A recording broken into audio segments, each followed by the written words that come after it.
Jiwa kami, mengantar roh kami Tuhan untuk menerima kebenaran firman. Karena kami rindu Tuhan, kami boleh berbuah untuk kemuliaan bagi nama-Mu.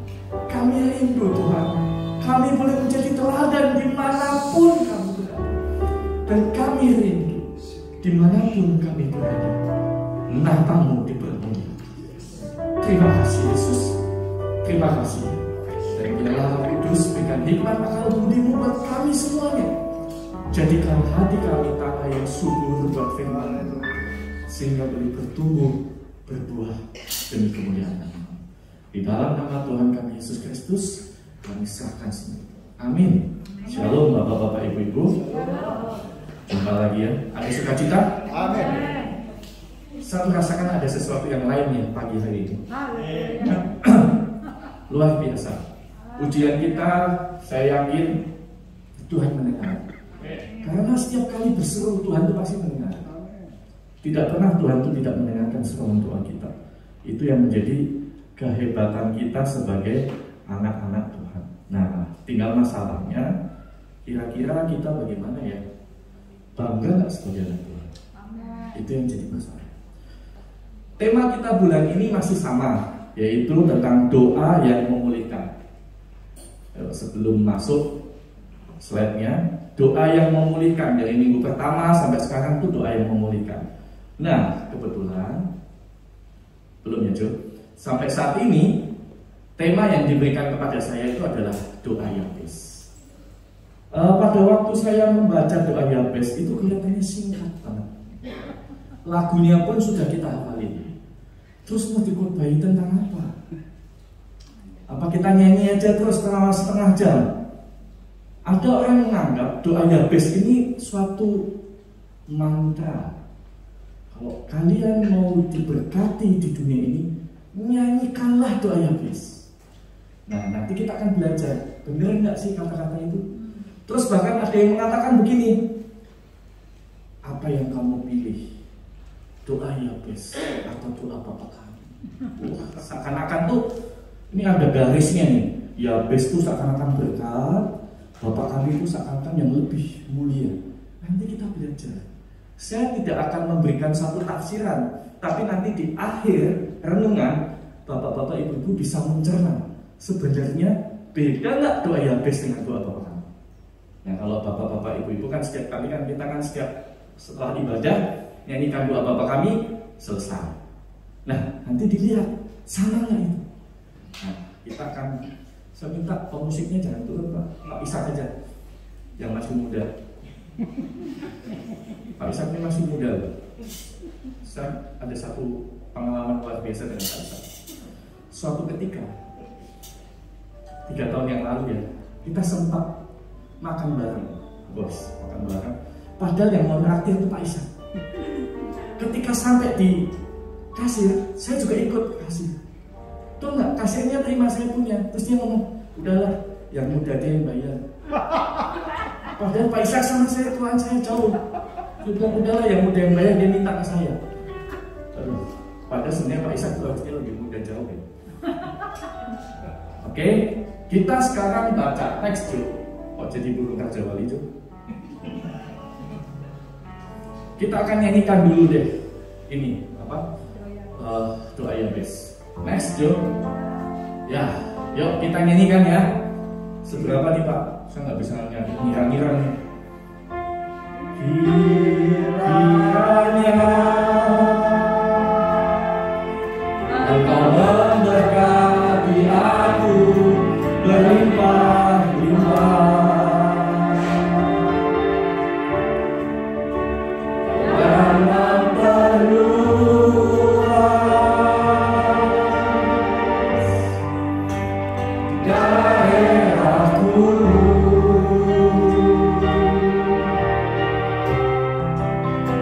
Dan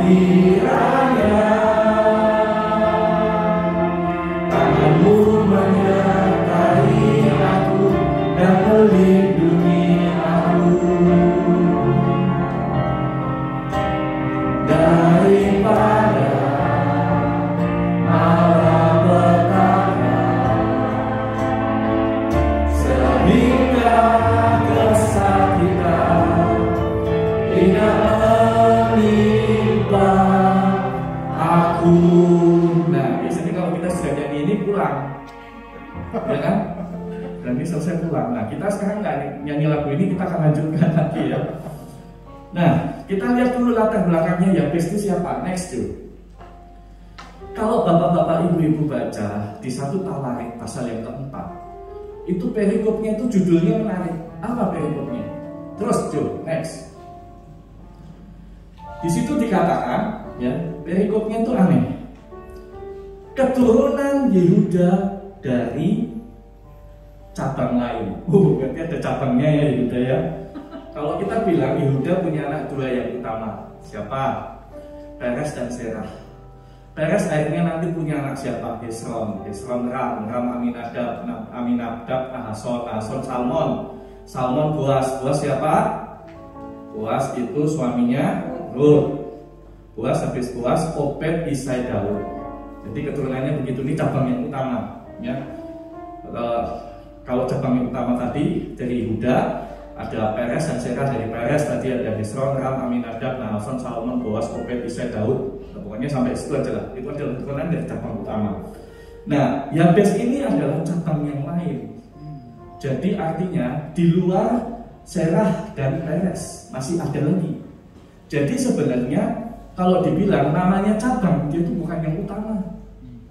Karena yang menurunkan raja-raja itu dari Peres tadi saudara.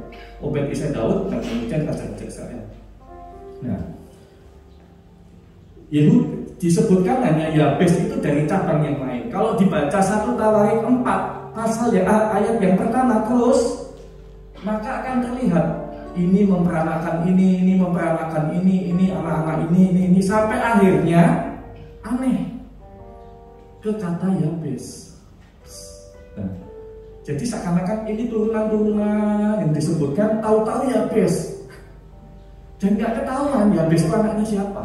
Tapi yang jelas dia keturunan Yehuda. Dan yang menjadi utama apa? Tadi latar belakangnya itu tadi Yabes ya. Yang kedua adalah Yabes itu arti katanya menyebabkan rasa sakit. Wah, susah loh. Tahu nggak bapak-bapak ibu? Kalau misalnya ada seorang anak, kemudian kira-kira kamu nih ya, waktu mama lahirin kamu, mama tuh sakit banget, maka dasar penyakitan. Yabes itu kira-kira seperti itu. Waktu melahirkan Yabes, mamanya itu kesakitan luar biasa. Makanya dikasih kata nama Yabes. Jadi ingat ya, ini mesti diambil dulu nih. Kesakitan. Dia menyebabkan kesakitan. Yang ketiga, anehnya Yabes ini lebih dimuliakan daripada saudara-saudaranya yang lain. Kenapa bisa begitu? Nanti kita baca. Yuk, kita ulangi lagi next yuk. Nah, kita kan ambilnya dari ini next yuk. Oke, ini ya. Yabes lebih dimuliakan. Ini kan aneh nih. Anak dari cabang, tapi dia Yabes lebih dimuliakan daripada saudara-saudaranya. Nama Yabes itu diberi ibunya kepadanya sebab katanya aku telah melahirkan dia dengan kesakitan. Oke, next yuk. Nah, kita lihat dari sini. Ada berapa hal yang bisa warnain? 1, 2, 3, 4, 5. Kita akan belajar dari 5 hal. Pertama, kiranya engkau memberkati aku dengan berlimpah-limpah. Kita baca di sini ya. Kiranya engkau memberkati aku berlimpah-limpah. Kemudian yang kedua, memperluas daerahku. Yang ketiga, kiranya tanganmu menyertai aku. Yang keempat, melindungi aku daripada malapetaka sehingga kesakitan tidak menimpa aku. Nah, kita akan bahas satu-satu. Next, coba. Ya. Di sini dikatakan apa? Kiranya engkau memberkati aku berlimpah-limpah. Next. Ini yang mesti saya jelaskan ke bapak-bapak ibu. Kalau zamannya Yabes, berkat itu sudah ada jalurnya. Kutuk sudah ada jalurnya. Karena pada saat itu adalah hukum Taurat. Yang ada cuma 2, berkat atau kutuk. Berkat kalau kita melakukan ketetapan firman Tuhan, kutuk kalau kita melanggarnya. Nah, sekarang aturannya udah jelas kok. Kenapa Yabes mesti doa begitu? Kiranya engkau memberkati aku berlimpah-limpah. Kan Tuhan udah jelas mengatakan, kamu ikuti firman, berkat, tidak kutuk. Kenapa Yabes berkata? Pernah nggak bapak-bapak ibu-ibu kemudian waktu nyanyi terus mikir, iya kenapa ya? Kenapa? Karena hukumnya udah jelas, berkat dan kutuk. Nah, karena inilah sebenarnya maka Allah mempermuliakan dia. Dia tahu ketika dia meminta Tuhan berkat yang berlimpah-limpah, berarti dia harus punya ketetapan dalam dirinya untuk melakukan firman Tuhan. Ini bapak-bapak ibu sekalian. Maka Yabes itu kemudian dipermuliakan karena ini. Dia punya satu ketetapan dalam hatinya. Aku akan melakukan firman Tuhan karena dia tahu kalau dia ingin berkat yang berlimpah-limpah, ya dia harus melakukan firman Tuhan. Ya, itu yang pertama. Pada zaman itu hukum, kan? Ini ulangan 11 ayat 1 dan seterusnya. Di situ dikatakan Tuhan ini sebenarnya Yosua yang mengatakan, Musa yang mengatakan ketika sudah mau masuk ke Kanaan, ikutin semua perintah-perintah Tuhan. Perintah Tuhan itu kalau kita ngomong hanya 10, ya kan? 10 doang. Tapi sebenarnya dari 10 itu kemudian dijabarkan jadi 613. Nah, mampuk nggak? 613 itu aturannya banyak banget. Ini ibu-ibu nih ya maaf ya, paling ribet. Masa tahirnya itu beda. Kalau melahirkan anak, bayinya laki-laki berapa bulan, bayinya perempuan berapa bulan. Pusing kan? Itu mesti dihitung semua. 613. Nah, itu harus diikuti. Nah, di sini dapat dikatakan bahwa ketika Yabes berdoa, kiranya berkat-Mu berlimpah-limpah, artinya apa? Dia punya satu ketetapan. Saya melakukan firman Tuhan. Yang pertama, Bapak-bapak sekalian ya. Jadi, sudah jelas ya. Kan berkat sudah jelas, jadi berkat dan kutuk. Kalau kamu mau berkat, ya kamu harus melakukan firman Tuhan. Kalau kamu mau diberkati dengan berlimpah-limpah, ya kamu harus hidup sesuai dengan ketetapan Tuhan. Ini yang pertama. Maka kesimpulannya, next, Jul. Kesimpulannya adalah Yabes menunjukkan komitmennya untuk hidup menurut ketetapan dan perintah Allah, untuk kemuliaan bagi nama Allah. Belum bisa aja, next. Itu adalah yang pertama kita bicara.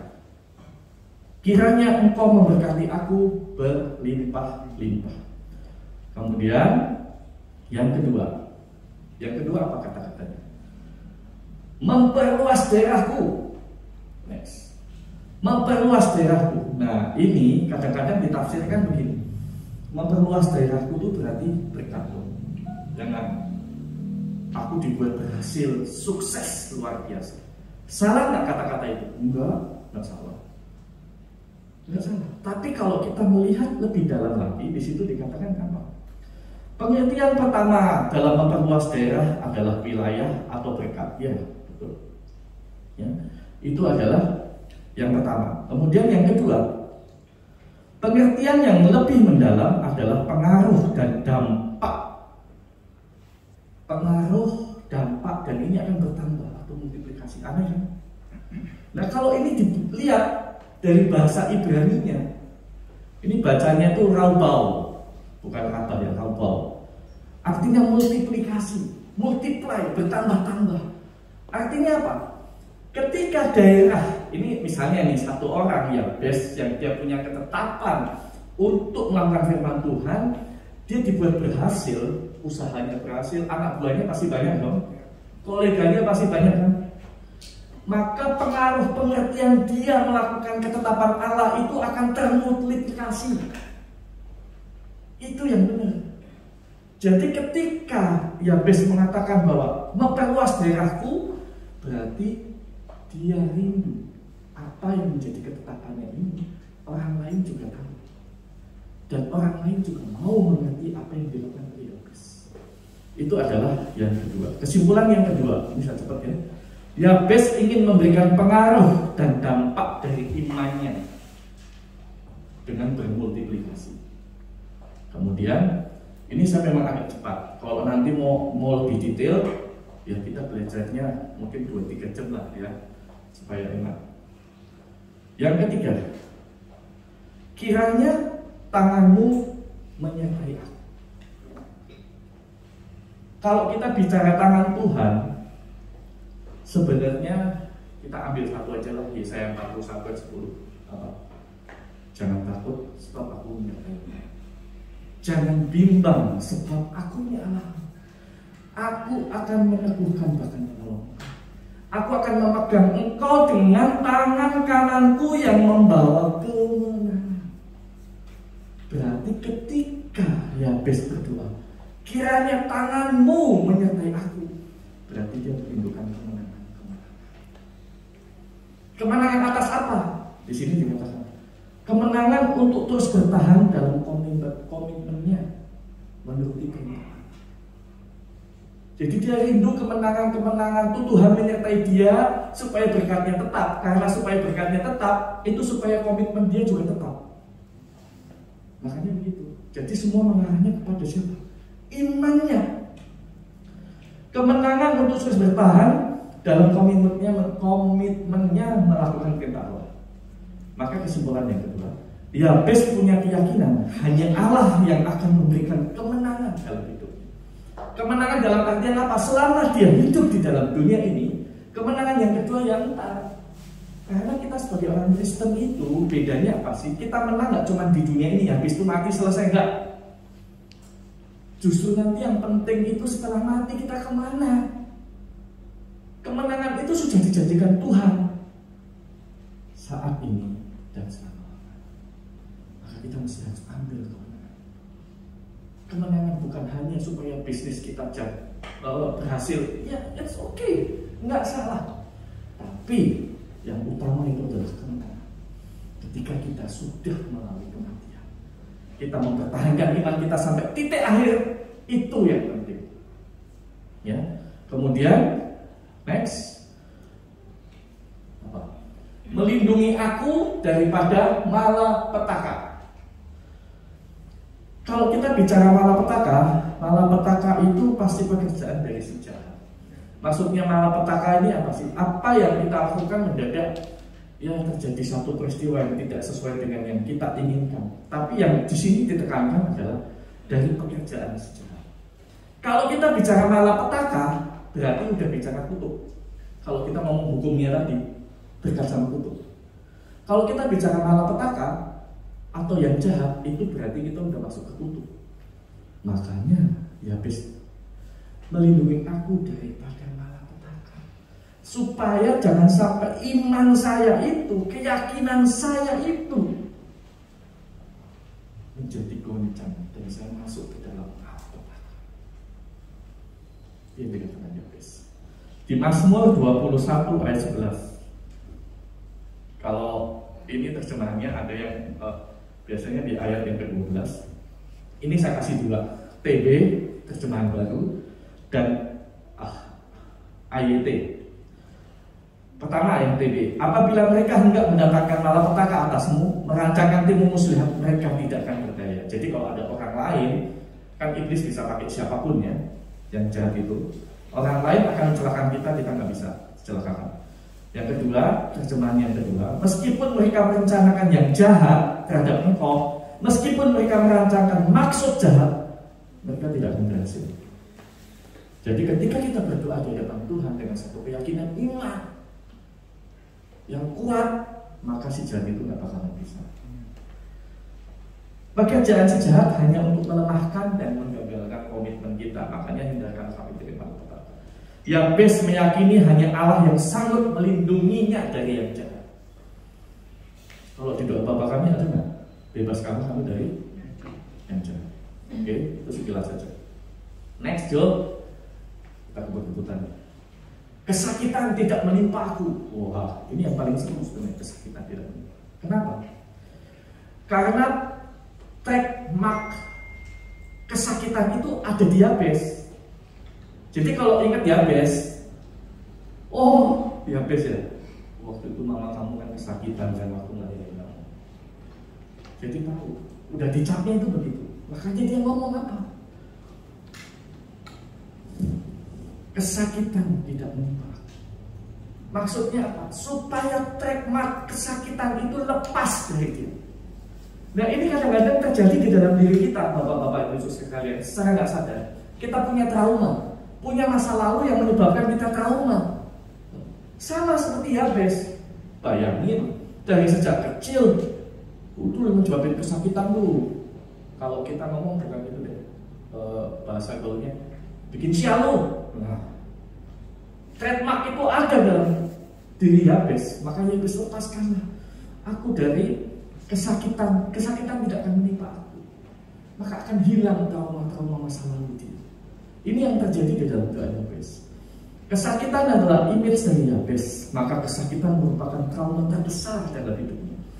Dan di Yosua 1 ayat 9 dikatakan, bukankah sudah aku perintahkan kepadamu, jadilah kuat dan berani, jangan takut atau gentar, karena Tuhan Allahmu menyertaimu kemanapun kamu pergi.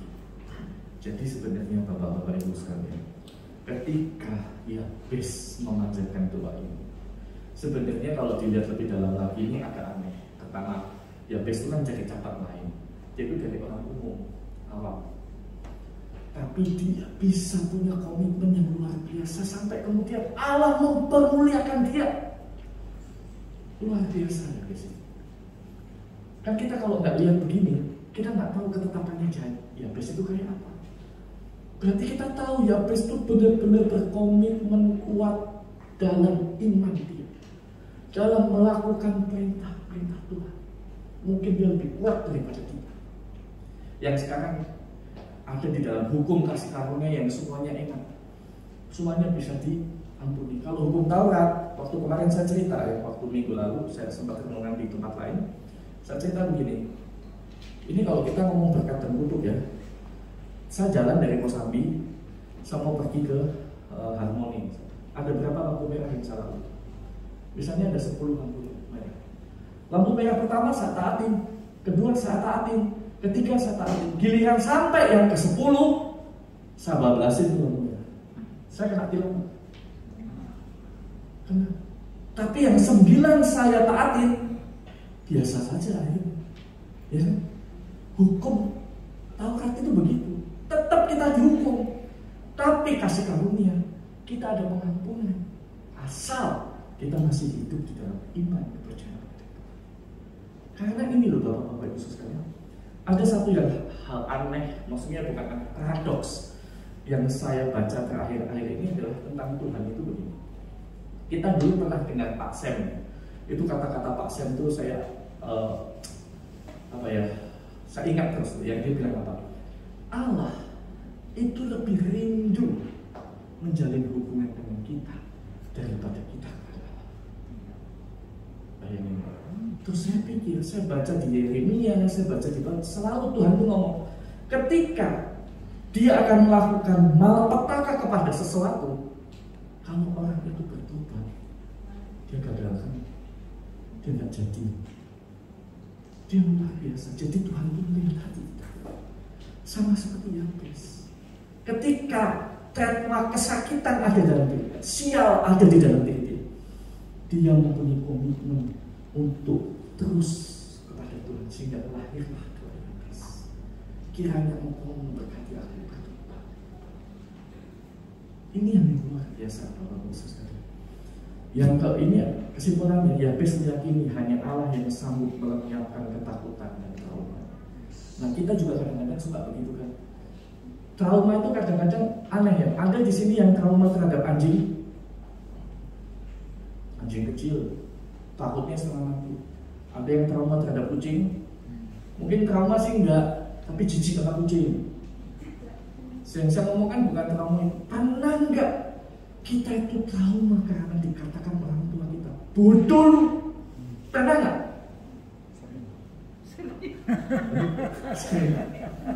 Pernah nggak kita itu trauma dalam pikiran kita sampai kemudian ketika orang tua kita berkata sial? Itu kadang-kadang ada yang benar kita tanpa kita sadar, dan itu harus dipulihkan Bapak-bapak Ibu sekalian. Itu harus dipulihkan. Yang menakutkan adalah ketidaksadaran kita akan hal itu kemudian kita turunkan kepada anak kita. Itu yang bahaya. Karena kita menganggap biasa, saya sama papa saya digituin, kamu juga begitu. Tapi itu menyakitkan. Itu hal yang harus kita sadari. Next, yuk. Nah, ini yang mau saya katakan nih Bapak-Bapak sekalian. Ya. Apa yang dikatakan di sini? Dan Allah mengabulkan permintaannya. Habis Yabes berdoa, Allah mengabulkan permintaan. Jadi kalau kita mau doa kita dikabulkan, yang pertama adalah komitmen dulu, punya iman dulu, punya keyakinan dulu pada Tuhan, percaya benar, dan kita berusaha untuk melakukan kebenaran. Kita tuh hidup di zaman kasih karunia itu lebih enak daripada zamannya Yabes. Kenapa? Kita ada Roh Kudus yang akan mengingatkan kita. Sama kesaksian nih Bapak-Bapak sekalian.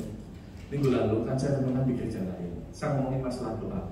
Bapak-bapak, ibu-ibu, cobalah bangun setengah 4, doa setiap pagi, minta Tuhan doa.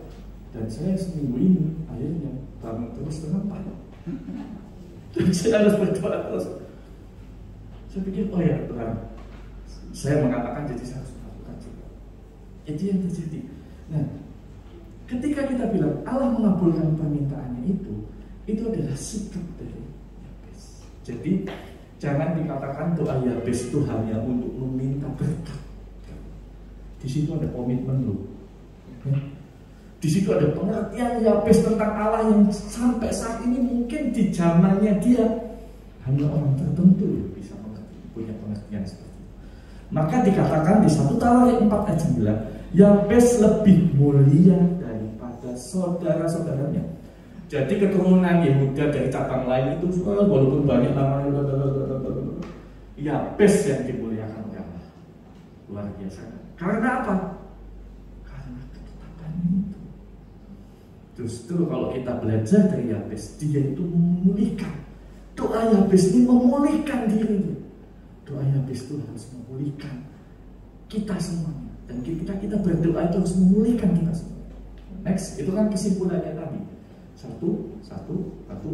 Yang pertama adalah Yabes menunjukkan komitmennya untuk hidup menurut ketetapan dan perintah Allah untuk kemuliaan Allah. Yang kedua, Yabes ingin memberikan pengaruh dan dampak dari imannya, multiplikasi. Yang ketiga, Yabes punya keyakinan bahwa Allah akan memberikan kemenangan dalam hidupnya. Yang keempat, Yabes meyakini bahwa Allah yang sanggup melindunginya dari yang jahat. Dan yang kelima, Yabes meyakini hanya Allah yang sanggup melenyapkan ketakutan. Atau dengan kata lain, hanya Allah yang bisa memutar keadaan dari zero to hero, dari nothing to something. Makanya jangan ada satupun di antara kita yang menganggap hidup kita tidak ada artinya, tidak ada gunanya, tidak ada manfaatnya.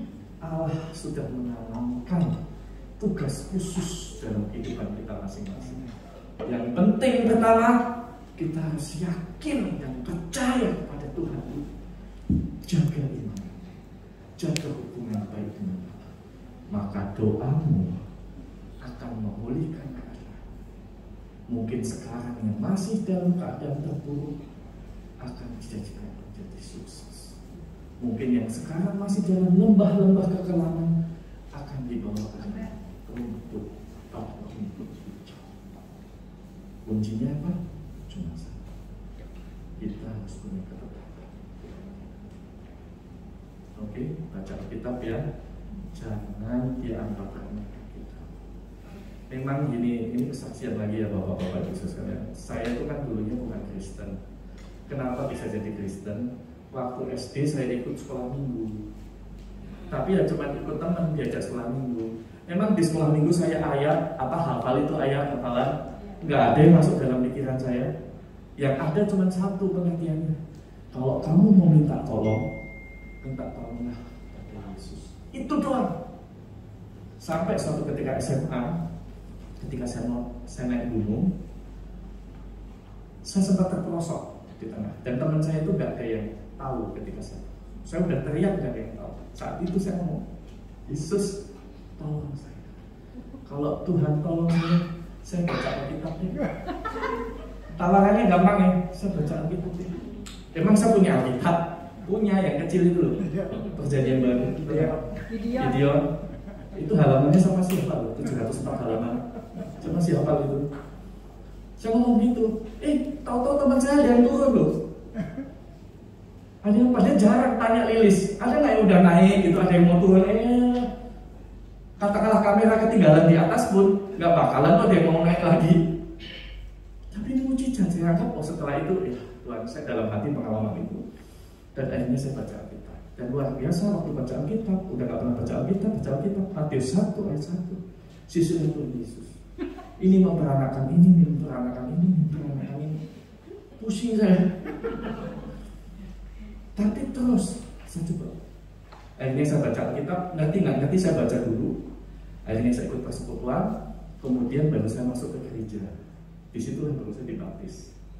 Kemudian saya aktif pelayanan terus sampai kuliah, saya aktif pelayanan sampai ke Jakarta, nggak pernah melayani lagi. Sampai suatu ketika gereja saya itu, ini kesaksiannya, gereja saya itu ikut pacar. Ada nggak yang gereja ikut pacar? Pacar saya gereja mana saya ikut. Pernah tuh gereja GKJMB, Gereja Kristen Mangga Besar. Sekarang jadi Kristus Kristus atau Kristus Yesus. Pernah itu di Grandville. Oh, saya pelayanan di situ, walaupun nggak diakui. Ikut. Terus ada satu lagi, enggak deh, cuma itu doang. Kalau satu lagi diomelin saya. Terus akhirnya saya ke gereja ini apa? Megamall itu siapa punya? Pak Beni Santoso apa itu? Tabernakel. Di situ saya lama. Tapi saya tuh cuma gitu, duduk karena musiknya asik. Jadi saya duduk cuma kan. Emang saya tepuk tangan enggak? Nyanyi ya sekedarnya cuma liatin aja. Musiknya top masalahnya. Berjalan sampai akhirnya saya dipertemukan dengan Esther yang ini. Saya ke GKJMP, ke GSCA ini, di GSCA sampai sekarang. Nah, Bapak-Bapak Ibu, dari pengalaman ini adalah biarlah kita punya ketetapan yang kuat di dalam Tuhan. Apapun yang bisa dalam pikiran kita, apapun. Mungkin saat ini kita masih, hidup saya santai bro, sukses bro. Saya nggak pernah itu susah bro.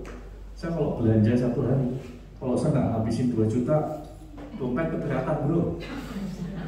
Jadi kita jalannya susah gitu. Mungkin lagi begitu. Ingat, suatu ketika kita pasti akan mengalami masa-masa di mana kita itu akan menghadapi berbagai macam masalah. Di saat itulah kita harus punya ketetapan. Allah tetap akan menolong kita seperti doa. Yuk kita berdoa. Terima kasih Tuhan untuk pagi yang indah ini.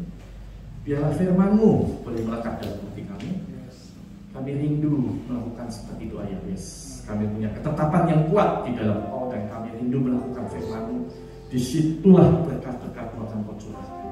Bahkan kemenangan kami, kemenangan iman kami akan dinyatakan Tuhan, dan kami bersuka cita sampai suatu ketika nanti kami berkumpul bersama-sama memuji memuliakan-Mu di dalam kemuliaan-Mu di surga. Terima kasih di dalam nama Tuhan kami Yesus Kristus.